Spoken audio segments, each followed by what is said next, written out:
நான் உங்ககிட்ட ஒன்று கேட்பேன், அதை எனக்கு பண்ணுவீங்களா அப்படின்னு கேட்டான். சரி என்னடா தம்பி உனக்கு ஏதாவது என்ன கேள்றா அப்படின்னு சொன்னோம். எனக்கு நீங்கள் எதுவுமே தர வேணாக்கா, துணியோ ட்ரெஸ்ஸோ எனக்கு எதுவுமே வேணாம், எனக்கு படிப்பு மட்டும் சொல்லி தரீங்களான்னு கேட்கும்போது ஒரு மாதிரி கஷ்டமாக இருந்துச்சு எங்களுக்கு. ஏன்னா படிக்க ஆசைப்படுற ஒரு பையனுக்கு இங்கே படிப்பே கிடைக்கல அப்படிங்கும்போது, இவனை யாருமே ஸ்கூல் சேர்த்துக்கலங்கும் போது ரொம்ப கஷ்டமாக இருந்தது. சரி இவனை வச்சு தான் இவ்வளோ பெரிய டியூஷன் சென்டரே அவன் நல்லா ஊருக்கு வந்துச்சு. அதனால் இவனுக்காக கைத்தட்டுங்க எல்லாரும். இவன் மட்டும் அன்னைக்கு எங்ககிட்ட பேசலை, எனக்கு படிப்பு சொல்லி கொடுங்க, இவன் எதுவுமே எதிர்பார்க்கல, எனக்கு படிப்பு சொல்லி கொடுங்க. ஆனால் அவனுக்கு வரும்போது எங்ககிட்ட வரும்போது இவனுக்கு ஒன்றுமே தெரியாது.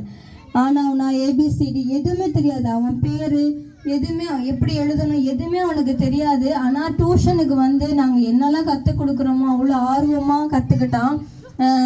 நாங்களே கொஞ்சம் டயர்டாக இருந்தாலும் அக்கா எங்களுக்கு இதை சொல்லிக் கொடுங்க, எங்களுக்கு அதை சொல்லிக் கொடுங்கன்னு ரொம்ப கேட்டு படித்தான். இன்னைக்கு 10th பிள்ளைங்க எவ்வளோ படிப்பாங்களோ அந்த அளவுக்கு இவன் இப்போ படிக்கிறான். ஏன்னா ஒன்றுமே ஸ்கூலுக்கே போகாத ஒரு பையன், 1ஆவதுக்கே போனதில்லை, எதுவுமே எழுத தெரியாது. ஆனால் இப்போது ஒரு புக்கு கொடுத்தீங்கனாலே அவன் படிப்பான். அந்த அளவுக்கு இப்போ இந்த 6 மாதத்தில் இவன் வளர்ந்துருக்கிறான். அப்படின்னா அந்த அளவுக்கு அவன் படிச்சுட்டு இருக்கான் அந்த டியூஷன் சென்டர் மூலமாக. இவனை வச்சு தான் இத்தனை டியூஷன் சென்டர் நாங்கள் ஆரம்பித்தோம். எத்தனையோ கிராமத்தில் பிள்ளைங்க இருக்காங்க படிக்க முடியல அப்படிங்கிறத நாங்கள் ஆரம்பித்தோம். இந்த டியூஷன் சென்டர் நடத்துறதுக்காக எவ்வளவோ கஷ்டப்பட்டோம். ஒவ்வொரு கிராமத்துலேயும் பிள்ளைங்க ஆர்வமாக படிச்சுட்டு இருக்காங்க. அதுக்காகவும் நாங்கள் நன்றி சொல்கிறோம்.